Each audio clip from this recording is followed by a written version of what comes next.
เอาเฮอตัว50,000นบเอาท่านแล้วหน้านี่แหละฮอดเดือนเก้านี่แหละเพิ่นเปิดโรงเรียนโชคเรียนไม้แหละ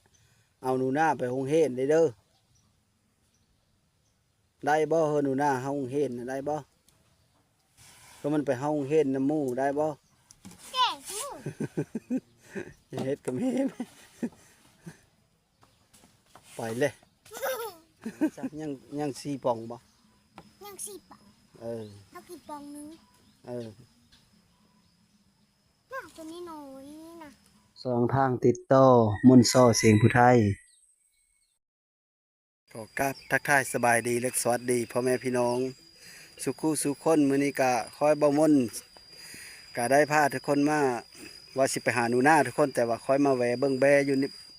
อยู่เดินทางนี่ซะก่อนนะทุกคนเบิ่งแบเถิกนี่ว่า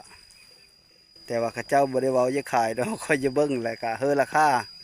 ถ้าว่าพอซื้อได้ก็ซื้อนะถ้าว่าเขาเจ้าขายเฮอก็เอามาหาเลาะเบิ่งแบเถิกน้อยตัวหนึงผู้เจ้าเพิ่นบ่อยู่แต่แม่ผู้เคยขายเฮอเพิ่นบ่อยู่น่ะนะ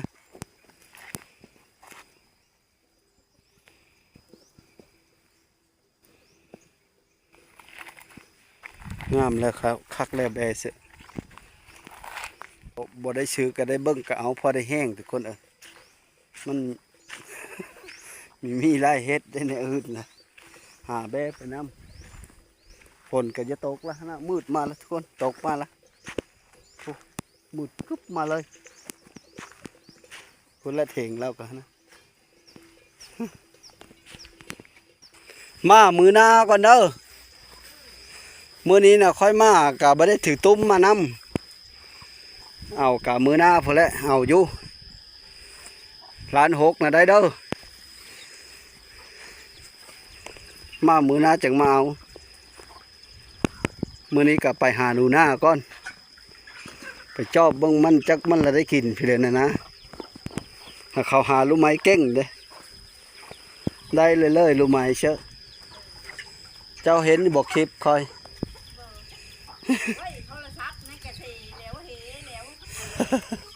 เขาหาลูกไม้เป็นเท่าใดชงไม่รู้เขาได้เพราะนี่แหละไปเอาเข้าเอานำเพื่อแต่ละมือก็ดิ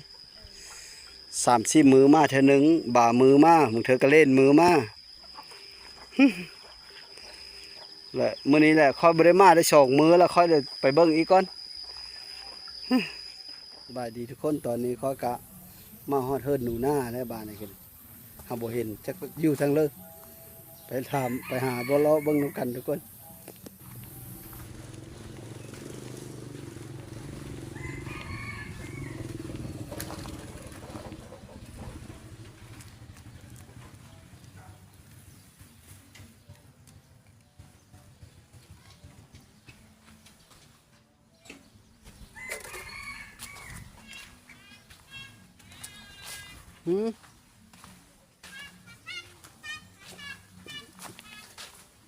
กำลังยิบมาเลาะหาวัดผู้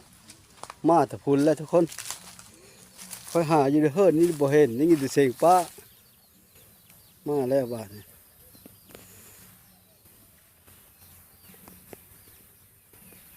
เมย์ไปทางนั้นลูกเพิ่นมาทางนี้มาแต่ไส เอามึงเงี้ยเลย ไปเอา โหเหนื่อยนี่ผัดหนานได้ มันเป็นเลย แม่มันอันนั้นมันยันกุด ว่าแล้วยังมีเป็นอยู่เชอนะ ตบเล็ดตะถึงผัด หึ ตบแล้วเชิญนี่ ตบลาโอ้เป็นตัวไม้ไปเป็นเชอสิก่อนหนุ่งแต่ตัวเก้าเลยเอามาตะโดนไม่รู้ มาหมดง่อยหมดตาเลยเนาะมานัดนะมาปูบ่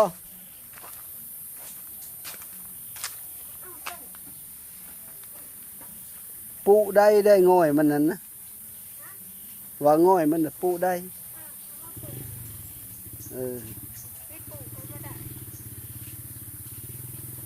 าใจอยู่ เออ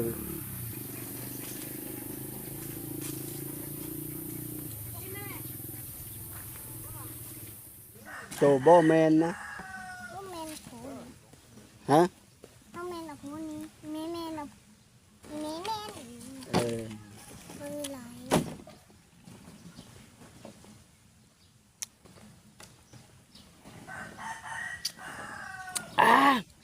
ชม ชม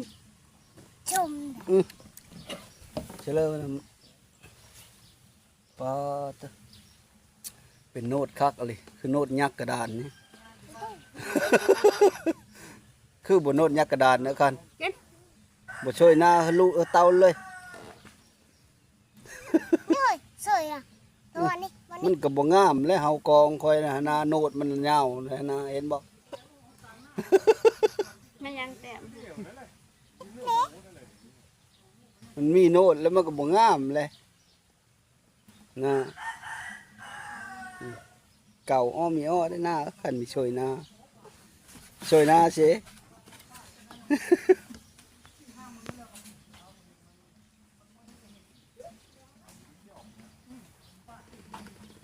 กินข้าวล้ำมื้อนี้นะ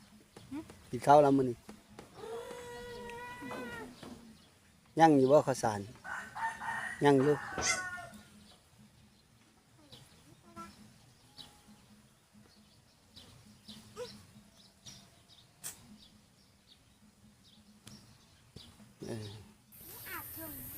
อย่าว่าไม่ได้อาบแต่ว่านี่คือหน้ามุมแต่ฉันเนาะ นี่คนลูกหมากเหรอที่ป่านะเต็มเม็ด หน้า ได้เลย คือเขาแต้มยักษ์เชื่อนี้ อาฮิปช่วยล้างเอา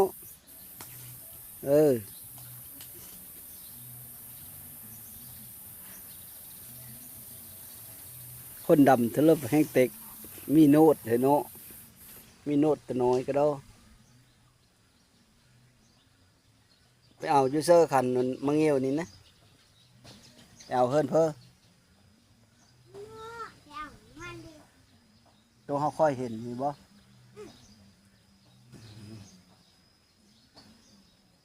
พบนั้นแล้ว เฮิรนเมช่อนนะบ่บีแมน ตัวเฮาข้อเห็นนี่ออกมาบางอย่าง จึกแลนะบอกสักมาฮอดได้มาไปเห็นเขาก็ได้กล้าอยู่ไปเห็นคนเยี่ยมหาเชื่อก็ไปเห็น นี่ทำดีดี หยางเล็บๆมาไปเสียงป้าเจ้ามา นี่เลยเม็ดเอาบางที่ในบ้านเลย อืม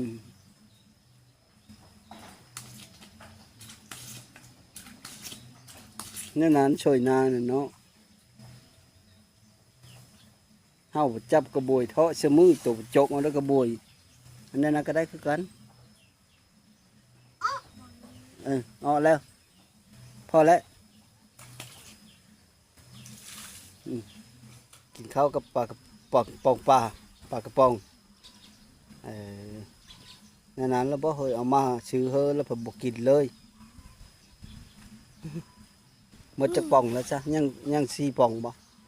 ยังสิบอ่ะ เออ เอากี่ปองนึง เออ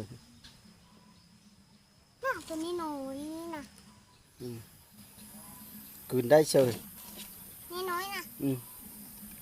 นี่เหนื่อยดิสัตว์ เบ้ามีคืนได้เฮาบ่เคยคืนจักเท่ากินมะเงี้ยวกินมะคอกินมะนี่บ่เคยคืนในมันจักเท่า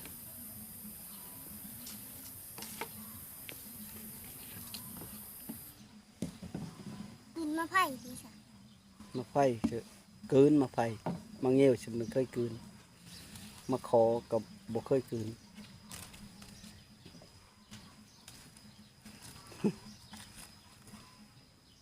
บูยแห ไม่ได้ไปหาลูกไม้ไอ้บ่เด่นนี่ อีแหวนมันได้สวยหนา เออแม่นบ่เราไม่ช่วย บอก หน้าเราไม่ได้มองได้เราดำแต่ซื่อ ว่ามันน่ะแสงมันเลย อืม มันตายไปเลยนะตายให้อยู่ในนี้ แล้วคันคือมีหนุงชิ้นไม้อันที่ค่อยซื้อมาเฮอนะ5ผืนนั่นนะ มุ้งนั่นน่ะ ฮะ มุ้งนั่นน่ะไม่เห็นเลย เอาไปโมนไว้สิเลย อีแม่บอกนะไม่ จะเล็ดไปละว้าวนะ ว่าดอกมุงก็เสด็จไปเมียนเนี่ยพระแก้ว แกจะเล็ดไปแล้วเลย ถือเถอะเลยแสนปลายผู้ใดหันได้เฮาเบิ่งหาจับเจอเบิ่งดูอะคันตายดอยามยุ่งได้ยามนี่แหละฝนตกไหม้แหละมันนำอังหันอังนี่แล้วมันยามนี่ยุ่งไข่ลายเด้กินจุมเจ้าเด้หาให้มันเห็นเด้อมื้อแรงน่ะกลางมุงนะกลางนอน มุงค่อยซื้อมาเฮิบบักกำกว้างๆหนึง ฮะน่ะบนนอนลุงนาเฮา มันเมียนมุงน้อยเด้ ปะนะเย็นๆเลิศ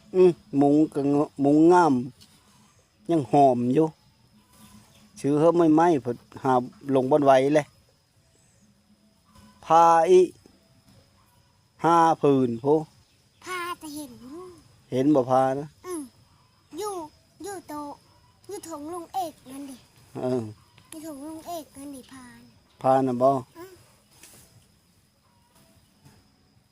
สิ้นได้เห็นอยู่บ่สิ้นนั่นน้าสาวเพิ่นฝากเงินมาเฮาคอยซื้อเขาเจ้านะสิ้นก็5 ผืนผู้ใด 5 ผืนก็มีจักผืนน่ะ เออ นั้น นุงรถเด้อเพิ่นทำให้เพิ่นแล้วมันมีแม่นแนวทำให้ นุงชุดไม้เลื่อยๆขึ้นหนูหน้านี่ฟาดมื้อเช้าสีแดงแรงสีซิ้วรถเป็นเลย เฮ้ยเฮาน่ะลุงเอกมาเฮ้ยน่ะเฮาเป็นรู้เลย นี่ ต้นเมิร์ดเลยเจอเห็นต้นเมิร์ดเลยเจอเห็นชันอันนี้นะ เออนุงจนเมื่อเลยหนูหน้าเนาะ เยอะ ทำให้เพิ่นเลย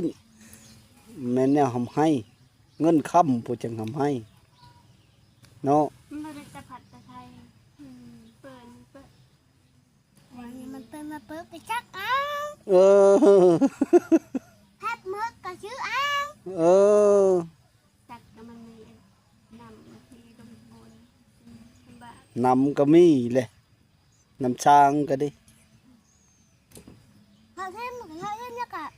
เจ้าจะได้เพิ่นเลยเดี๋ยวนี้ขันจะถามเว้ามึงดูเจ้าจะได้เพิ่นเลย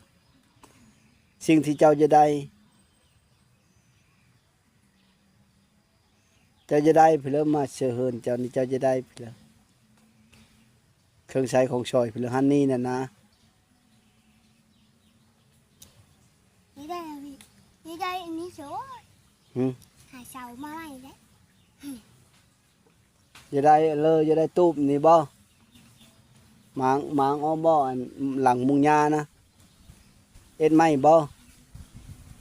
มาออกก็เอาตะลุมนั่น ตัวนี้น่ะนะยานไฟมาลาบบัดเขาดังไฟแห้งน่ะนะมันค่อยกันเจอปิดๆอยู่มาแต่ละมื้อนะยันดังไฟแห้งแล้วขึ้นไปมาลาบหญ้านี่นะเนาะนึ่งสุกจับเจอบ่เข้ามื้อนี้นะเอออย่าว่านึ่งมีสุกจะมีหว้าดอกฟื้นก็ชื่อเฮอเข้าก็เอามาเฮอ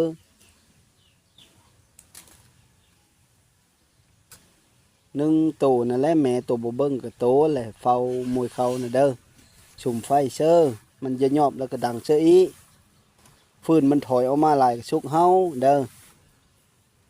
มันสุกมันนั่นจับจือมีเฮามันตุบตับ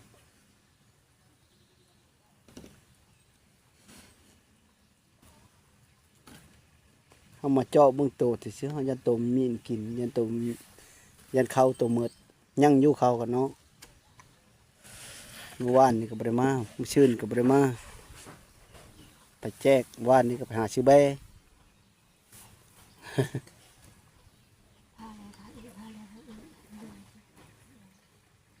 ฮะ เก็บไม่ได้หน่อยเนอะน้ำมัน อืม ยังหลายอยู่ หลายนั่นแหละมีว่าสักกะซื้อกินได้ไหมมังเงียวนะ หน่อยหนึ่ง กินน้อยๆนั่นแหละ หน่อยอยู่เขามักกินหน่อยหนึ่งมันยังหวาน คนตกแล้วมาเสิร์ฟมันก็เป็นน้ำแล้วก็กินลองเบิ่งมันก็หวาน มะโมงได้สกินอยู่บ่ฮะมะโมงได้กินอยู่บ่บ่มีบ่เดี๋ยวนี้มะโมง นี่แหละ หมดแล้วบ่มีบ่กกของเพิ่นก็ดิ ย่องพวกกกมากกมามองกกไข่นี่แหละ มะโมงไข่บ่ นะ สุก ของเขา สุกอยู่บ่ของเขาเขาหายได้เนาะ กกหอมมีสอน เอา มีสอนปลูก เอามาเถอะหน้าจังเอามาเฮอมะโมงนะเบ้าสุกสิก่อนจังเอามาเฮอมงบ่ม่นสุกจังเอามาเฮอโตเด้อ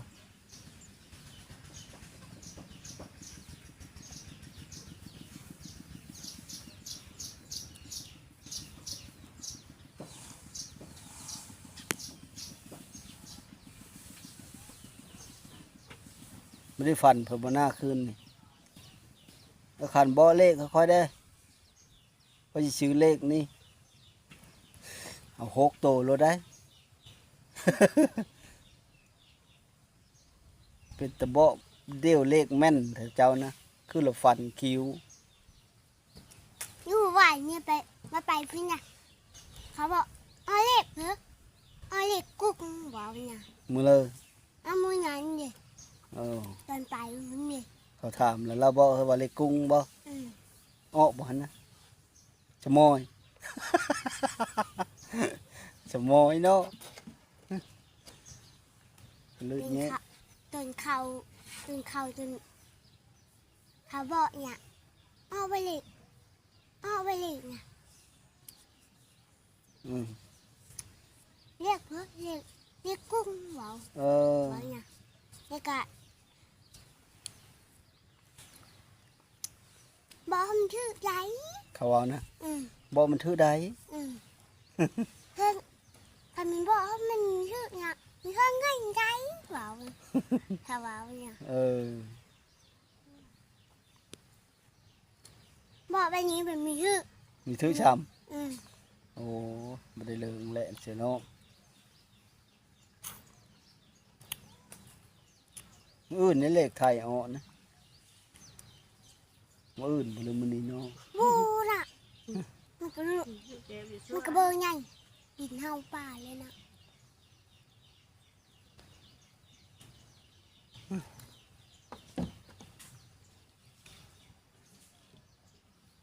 ปลาไม่งิวตอดหมาทูไม่ตรงตอด ฮะ เอาตอนนั้นดิ ไปเชื่อ เอาวานนั้นน่ะ เออ ตอนแล้วว่าร้องเพลงผู้ไทยนั่นดิ ข้างชั้นเหี้ยของฉัน คันล่ำผู้ไทยเป็นบ่ ระหว่างลำผู้ไทยนี่นี่เลยอย่าไปทำมาจนแม่อย่าเขียวไม่ใช่ โธ่อยู่ๆตาเขียวยงมาเชื่ออยู่ป๊อบแล้วเว้า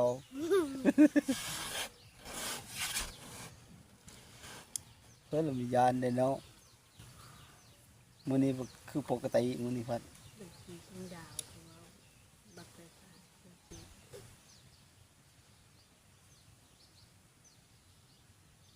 เงินตัวน่ะย่าง180,000เดี๋ยวนี้นะตัวเยอะได้ไปเลย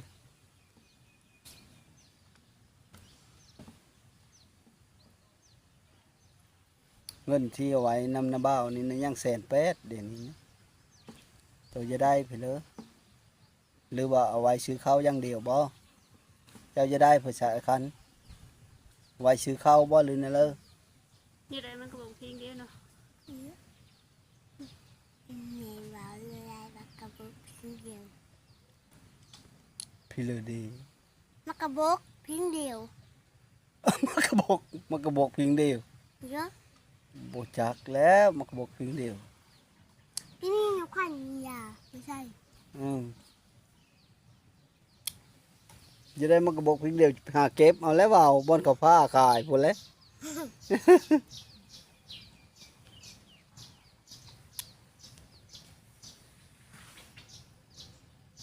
เอาบ่เสียเงินนะยังอยู่บ่เงินเจ้าเนอะคัน ช่วมกินไม่ได้ กิน เก็บที่ชุบ เอาเฮอโต50,000นบเอามาให้ไว้ซื้อหันซื้อนี่กินเด้ออันยังอยู่นำดะบ่าวนี้130,000ได้บาทนี่เด้อยัง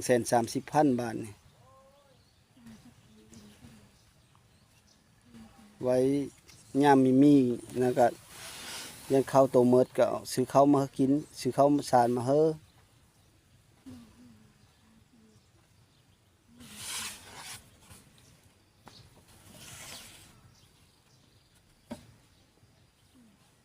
นอนเลยบาทนี่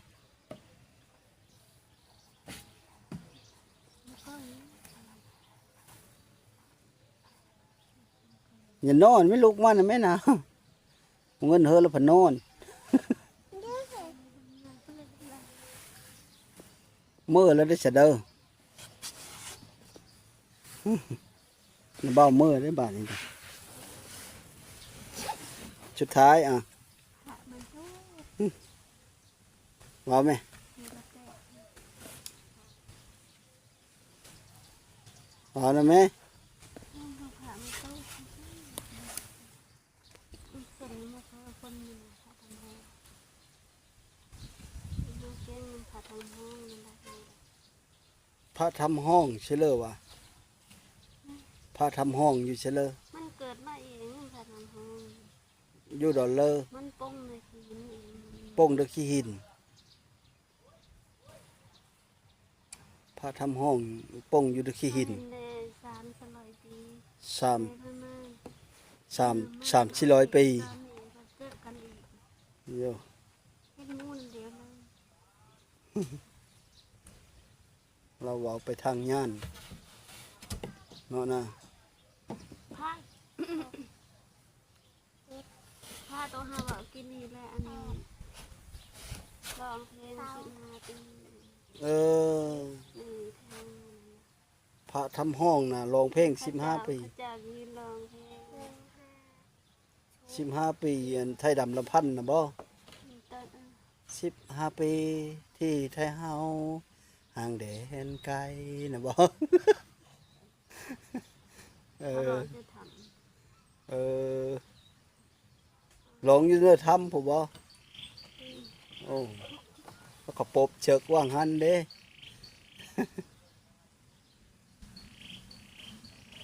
เราไปแล้วกันพระทำห้องเป็นผู้ร้องเพลง15 ปี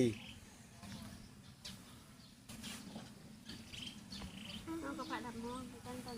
หน่อย จะได้ประเด็กกินดิ เนาะก็ไปซื้อเอาละเงินน่ะเบาเฮือละ เอาไว้สมเนาะ เอาประเด็ก อ๋อ มาโขยใส่ เนาะ เปรปรุงมาจำอันนี้บ่ เนี่ยปะพอ อืม แม่ไปมันแม่ปะ ไปซื้อเอารถเดินหน้าเดินน่ะเบาเฮือละ50,000ซื้ออันเปรปรุงนั่นก็สิไป1,000เด้อเหลือหลายอยู่เด้อมามื้อหน้าจังเฮออีกเงินก็ยัง130,000นึงเบาก็ทำให้เฮอโตอันเฮอมื้อนี้ก็มื้ออื่นก็มาถามก็เว้าหมดแล้วเฮอหมดก็ดิแม่นแล้ววะมื้ออื่นมื้อฮื้อน่ะเบามาถามก็เว้าหมดแล้วจักหมดจักยังบ่จัก ตอนนั้นก็ย่าง อืม ย่างก็แต่โคตรถ่ายนี่เฮาแย่ลงหูพี่ได้เฮาแย่ลงหูไว้อยู่คนห่างเห็นคนไปคนมาเห็นเสะ อื เงิน ม น่ะ มีชุดหนึ่งนะบ่าวมาหาตัวนี่มีชุดหนึ่งว่าตามความจริงเนี่ยเงินนะบ่าวบ่มียังเหลือเงิน30,000เท่านั้นนะมาหาตัวเนี่ยบ่าวก็ยังจะซื้อนั้นนี่เฮาตัวกินอยู่บัดแล้วล่ะเห็นกระเป๋าตัวห้อยอยู่หั่นนะบ่าวโปรดลงมาเบิ่งน่ะเด้เป๋าแม่โตมันเด้ผัดเห็นเงินจุ่มโตผัด150,000หลายกว่าฮ้อนนะบ่าวอีกแม่นล่ะวะ เบิ่งเงินเบิ่งเงินโตเงินแม่โตเพิ่นยัง150,000บ่แล้วก็เบอร์น้อยอีกก็จนอยู่ฮอด200,000พุ่นแหละทั้งหมดนะเฉพาะเบอร์50น่ะ150,000เฮาเบิ่งบ้านเฮาผมมีเงิน30,000กีบหนึงอยู่ตัวกระโตอยู่เฮิ่นก็ชาวว่าบ่มีนั่นแหละยามมันบ่มีก็มีได้ละเว้าก็ดีเด้อ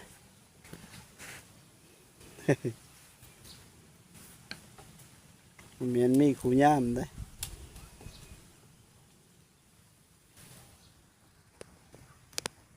เมื่อไรได้บัดนี้เด้อสุดท้ายอ่ะนบเป็นเลยมีเยอะเมื่อบ่อะไรมันเป็นเลย ยังมีทันเยอะเมื่อหนังเนี่ยนะฉันก็หำยอดถึงเต้งอยู่เลยนะฮะ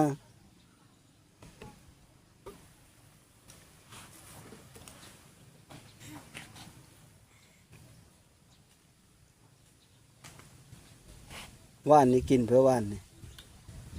มันกระป๋อง บ่แกงผักขานะแกงตะมะเลิศซะคือเห็นอยู่โถยนะเอาโลกเลขอยู่แกงผักขานะ แกงกับมือนันเนี่ย แกงตึกตะมื้อนั้นพุ จังจับ ฮะ ว่าวนี่มา เออแซ่บบ่ แคบอยู่แกงตักเหมือนมอเลย เออแล้วคันแล้วหน้านี่แหละฮอดเดือนเก้านี่แหละเพิ่นเปิดโรงเรียนโซกเรียนไม้แหละเอาหนูหน้าไปโรงเรียนได้เด้อได้บ่เฮอหนูหน้าเฮาโรงเรียนน่ะได้บ่เพราะมันไปเฮาโรงเรียนน้ำหมู่ได้บ่ แกงหู จะเฮ็ดกับแม่ไหมไปเลย แล้วเฮ้ยมันจะแกงทั้งหมด เอาบ่โรงเรียนนะเขาเฮานี่แหละไปเฮาได้เด้อเฮาสิซื้อปึ้มซื้อสอเฮอไปเฮาน้ำหมู่มีเฮอขาดสักมือได้แม่ตกก็เฮอลุงข้าวแตะดึกเฮอตกกินไปโรงเรียนเฮอทันโมงทันเวลาน้ำหมู่บ่เฮอไปโปดอยู่โรงเรียนอีแม่ตกก็ดิ แล้วบอกไปบนน่ะ ไปเชื่อ เอาเห็นน่ะ บ่แลไปเฮอโตไปน้ำเขาปักโดงแล้วเอาไปน้ำคูน้ำหมู่นั่นแหละ เออ มีแต่หน้าบ้าวไปเว้าน้ำในคู่แล้วก็เอาโตไปเฮาแล้วก็แล้ว มัน นี่ ล นะ งดิสะ ฮะ มันลงดิสะ โดงกับแม่เขาข้าผ้าไป เบะเขาผ้าไป เนี่ยมันจะจับมันลงให้นั่นแหละดูนะ อ๋อเลย มันไปมันยานนะมันลงน้ำปุ่มมันน่ะมันเอาซื้อน้ำเม็ดเป๊ะเม็ด โอ้ยปันมันเลยซื้อมันเยอะแล้วปีหน้ามันก็เยอะเลยแล้วหน้านี่เขาก็เฮาแซ่ๆแล้วนี่นะ เดี๋ยวน่ะนะ เออ ตอนนี้ก็ตกกาแล้วฉะนั้นนี่ก็เขาไปดำให้ดำหน้านี่ก็แล้วหน้านี่ก็เต็มเขาจะสองนี่ก็เต็มเฮาเฮ็ดเลยเดือน10เดือน9เดือน10นี่นะตัวก็ไปเฮาเด้อ ถ้าคุณยางไปเช่าบักลงให้เลยกะ อืม บ่อายเข้าไปห้องเข้าไปห้องเห็นแล้วเด้อ อืม คุณยางไปได้แบบนี้ยาง เฮาเฮ็ดน้ำหมู่เลย ยางไปบักลงเลยแหละ อย่าเฮาบ่ เฮานั่นแหละเฮากะ บอกน้ำแม่ตัวจะเจอเด้อเพราะแม่ตัวอันมือเลื่อนเล่าบ่อนั้นกะตัวไปผู้เดียวบ่ให้แม่ตัวไปน้ำกะย่าหงเห็นเด้อยันเราไปหายไปงานเขาอยู่หงเห็นยันในครูจับบ่ให้แม่ตัวยันในครูยันอันป้องกันเขาจับเด้จับผู้ติดกับหงเห็นนั้นเจอบ่ได้เด้ เด้อ เพื่อเราอยู่เฮิรนพิธาอันอีแม่เขาไปโรงเรียนก่อนเด้อตื่นมื้อเช้ามากระเบาะในนั้นเด้อบอกเฮาแม่ไปโรงเรียนก่อนเด้อคันแม่ตัวมีลูกนึงเข้าแต่เช้ากับปลุกเราลูกนึงเข้าแต่เช้าเฮิมทันโรงเรียน8 โมงเขาเฮานะแต่ละมือนะวันจันทร์ก็เข้าลบทุ่งร้องเพลงชาติเป็นบ่ บักลงซื้อ อืม แล้วมันหลงไปทุกที่นั่น อื แห ม ละ วันจันทร์ก็ไปแต่เช้าก็เข้าลบทุ่งมื้ออื่นนั่นอะไรวันศุกร์ก็เอาทุ่งลงวันเสาร์ก็อะไรวันจันทร์ก็เอาทุ่งขึ้นเด้อ วันชินนี่สิ โยมันชินกับแม่ตัวมือ วันสินฉะนั้นละมีวันสินก็เป็นวันสินของวันพระมันมีวันจันทร์ข้านพุธพฤหัสศุกร์เสาร์ทิศจันทร์ข้านพุธพฤหัสศุกร์เสาร์เนี่ยนั้นได้วันนั่นนะบริมีได้วันสินอยู่ดหันนะวันสินมันเป็นวันพระจักบ่วันสินนะเดือนหนึงมีอยู่4 เถอ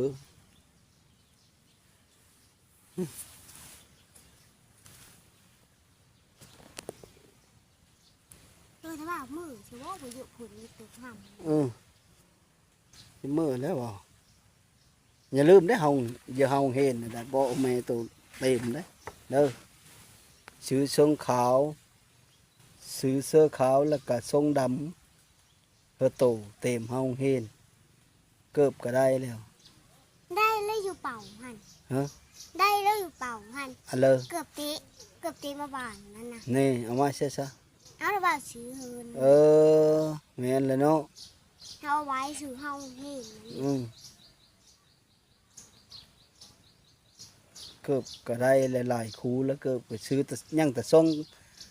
กับเสื้อขาวเนาะถงอ่องพร้อมบ่ อือก้าว ถงอ่องเอา อันบีก้าวกะ อืม โซก้าว เออ แต้มเขามันงาม กะเป็นบ่ เดี๋ยว กะละเป็นอยู่เนาะ มันเพิ่งพอเห็นกะนั่นเห็นเธอกะแล้วคู่กะเว้าเลยเว้า เฮาน้ำมูเลยเนาะ แล้วคู่เชอมาบุกโรงห้าน่ะเว้าดังก็ให้บุกโรงน่ะ นั่นแหละ มีแต่ให้ มีให้ดอกโตเลยล่ะให้ก่อนบุกโดงนะบุกโดงมันดื้อปานนั้นปานมันให้ ให้เชอแค่นี้แหละให้ดูโหของโห อืม มีให้ก็ให้ บักทอได้ซะเฮาบักทอกันดิ เอาเด้อ เออ เขาจะบักเถาะมันไม่ได้ให้เลย เออ มันคู่เว้า มั ดั นนุ้ยเด้ มันนุ้ยน่ะ อืม จักแหล่มันที่เฮา อีมินเด้อีมิน เถอะเฮา เฮาไปเฮาพร้อมกันเลยเด้อเขาน่ะเฮาก่อนแล้วเนาะ เฮาก่อนเฮาก็ไม่มีครูไปแหละ บ่แล้วเขาเฮาแล้วบ่ปีนี้เขาเฮาแล้วบ่ ฮะ ปีว่างแล้วนี่นะเขาเฮาแล้วบ่ วางแล้วนั่นน่ะ ปีนี้นะ ปีนี้น่ะ คำท่านลงจักเถอบ่ บ่ ปีละมานี่ละพากันลงน้ำกัน เดี๋ยว เออ มาแถวเร็วกล้าพูแล้ว ดำหน้าแล้ว ดำล่าแล้วแล้ว อืม เร็วกล้าแล้วบ่บนแล้ว เออนั่นเลิกเขาเห็นนะกอใกล้ขอไข่บ่นั่นเลย เดี๋ยวกอไก่ขอไข่ เขาเว้านะบ่ อืม กอไก่ขอไข่ขอควายงองัวจอจอกบ่ อืม ตัวเว้าบ่รู้จัก ยังไม่ได้ เว้าไม่ได้เนาะนับได้ซะตัวนับได้ฮอดเชื่อล่ะ เห็นภาษานับตีในสองผูเลย 1 2 3 4 5 6 7 8 9 10นับมึงดูพยายามเลยพยายามตัวนี้ได้บัดตัวเฮาเห็นน่ะเด้อเห็นหนังสือแล้วก็เห็นเลขพร้อมเลยกอไก่ขอไข่ขอควายงองัวจอจอกสอเสือสอช้างยอยุงดอเด็กตอตาทอทง โอ้โหเราเฮิรนนั่นเอง นี่เหรอเขาเบิ่งปืนมันสิจักอันนั้นนั่นแหละ เบิ่งอยู่ปุ่มนี่ได้บ่กาละได้แล้วคำทันให้เฮาจากเถอเนาะอย่าเว้าไปก่อนก็เว้าบ่ถือแม่นแหละ บักโรงคันบักโรงไม่ได้ไปหน้าสุดก็ สุดท้าย สุดท้าย ขอขอบมกขอบใจ ขอคุณมุกขอบใจ นำพ่อแม่พี่น้อง นำพ่อแม่พี่น้อง เอาอาป้าลุง เอาอาปาลุง สุขูสู่คน และผู้ซื้อคน พร้อมทั้งน้าสาว พร้อมทำหน้าสาว ที่อยู่ต่างประเทศ อยู่ต่างประเทศ และก็ยายดา แล้วก็ย่ายหลา แม่ดา แ แม่ดา ที่ต่างประเทศ ที่ต่างประเทศ และก็หลายๆคน ที่เพิ่งเงินหนูหน้ามาที่ผ่านมา เพื่อเงินอยู่หน้าที่ผ่านมา ตอนนี้ก็ยังเหลือเงิน130,000ยังเหลือเงิน130,000 ยังเหลือเงิน130,000 ก็ขอบุญขอบคุณ ขอความบุญขอบคุณ นำพ่อแม่พี่น้อง นำพ่อแม่พี่น้อง ที่อยู่ต่างประเทศ ที่อยู่ต่างประเทศ สุขูสุคนเด้อ ทุกผู้ทุกคนเด้อ ขอให้อยู่เย็นเป็นสุข ขอให้อยู่เย็นเป็นชุก สนุกสำบาย ทานุทำบาย ลำเฮอโลย เพื่อล้ำเพื่อล้ำทำอะไร เพื่อลำเฮอโลย เพื่อล้ำเพื่อโลย ถึกโหยโลยเบอ ถือหวยเลยเบอร์ สุขูสุคนเด้อ ทุกผู้ซื้อคนเด้อ สบายดี สบายดี ทุกคนตอนนี้ก็ค่อยกะสิได้เมื่อและบานนี้ก็ดิมาหาหนูหน้ามื้อนี้ก็มาติดตามดูแลเบิ้งนี่แหละยันว่าเขาบ่ได้กินข้าวหนึ่งมากก็ยันเขาสารเขาเมดนะแล้วก็เอาเงินมาเฮ้อ50,000เงินที่ลุงเอกฝากไว้น้ำคอยแล้วก็น้าสาว และก็อันแม่ดาที่เพิ่นมาบ้านมาอุบลบ้างแล้วนี่กับเพิ่นกลับเมื่อแล้วก็เงินที่เพิ่นฝากไว้เฮ็ดแต่ละคนนะก็เมิดแล้วทุกคนยังเหลือเงินทั้งหมดทั้งมวลก็180,000ก็เฮ็ดตัวนี้50,000มื้อนี้นะก็ยังอยู่นำนาบ้าวนี่ก็130,000นั่นแหละวะเข้าใจบ่สุดท้ายก็ขอขอบอกขอบใจนำพ่อแม่พี่น้อง ที่เขามาติดตามรับชมขอให้อยู่ดีมีแห้งสุขูสุคนเด้อสบายดี มือแล้วได้บาดนี้นะ